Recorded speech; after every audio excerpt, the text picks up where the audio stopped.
BLM Kerala Tamil Nadu Pondicherry. കേരളമടക്കം 4 സംസ്ഥാനങ്ങളിലെയും കേന്ദ്രഭരണ പ്രദേശമായ പുതുച്ചേരിയിലും തെരഞ്ഞെടുപ്പ് തീയതി പ്രഖ്യാപിച്ചു. കേരളത്തിൽ ഒറ്റഘട്ടമായിട്ടാണ് തെരഞ്ഞെടുപ്പ് നടക്കുക.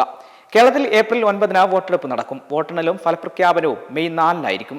കേന്ദ്ര തെരഞ്ഞെടുപ്പ് കമ്മീഷൻ വാർത്താസമ്മേളനം വിളിച്ച് തെരഞ്ഞെടുപ്പ് തീയതി പ്രഖ്യാപിക്കുകയായിരുന്നു. തെരഞ്ഞെടുപ്പ് തീയതി പ്രഖ്യാപിച്ചതിനാൽ ഇന്നു മുതൽ തെരഞ്ഞെടുപ്പ് പെരുമാറ്റച്ചട്ടം നിലവിൽ വന്നതായി കമ്മീഷണർ വ്യക്തമാക്കി.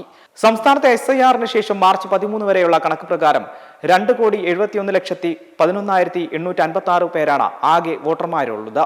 ഇനിയും വോട്ടർ പട്ടികയിൽ പേരു ചേർക്കാൻ അവസരമുണ്ട്. തെരഞ്ഞെടുപ്പ് പ്രഖ്യാപിച്ചതോടെ കേരളമടക്കമുള്ള സംസ്ഥാനങ്ങളിൽ ഇനി വാശിയേറിയ പോരാട്ടത്തിനാകും സാക്ഷ്യം വഹിക്കുക. അതേസമയം കേരളത്തിൽ പോരാട്ടം പൊടിപാറും. 3ാം തുടർഭരണം LDF ലക്ഷ്യമിടുമ്പോൾ അധികാര വഴിയിൽ തിരിച്ചെത്താനുള്ള പരിശ്രമത്തിലാണ് UDF. തമിഴ്നാട്ടിലാകട്ടെ സ്റ്റാലിന്റെ നേതൃത്വത്തിൽ DMK സർക്കാരും തുടർഭരണം ലക്ഷ്യമിടുന്നത്. എടപ്പാടി പളനിസ്വാമിയുടെ നേതൃത്വത്തിൽ AIDMK ഭരണത്തിൽ തിരിച്ചെത്തുമെന്ന സ്വപ്നം കാണുമ്പോൾ നടൻ വിജയ് നയിക്കുന്ന TVKയുടെ അദ്ഭുത വിജയമെന്ന സ്വപ്നമാണ്. 34 വർഷത്തെ CPM ഭരണത്തിന് അറുതി വരുത്തി 2011-ൽ അധികാരത്തിലെത്തിയ മമതയുടെ തൃണമൂൽ ബംഗാളിൽ തുടർച്ചയായ 4ാം ഭരണത്തിനായുള്ള പോരാട്ടത്തിലാണ്. ശക്തമായ വെല്ലുവിളി ഉയർത്തുന്ന BJP ബംഗാൾ ജനതയും ഡബിൾ എഞ്ചിൻ സർക്കാരിനെ തെരഞ്ഞെടുക്കുമെന്ന പ്രതീക്ഷയിലാണ്. അധികാര വഴിയിൽ തിരിച്ചെത്തുമെന്ന പ്രതീക്ഷ CPM-ഉം കോൺഗ്രസും പങ്കുവയ്ക്കുന്നുണ്ട്.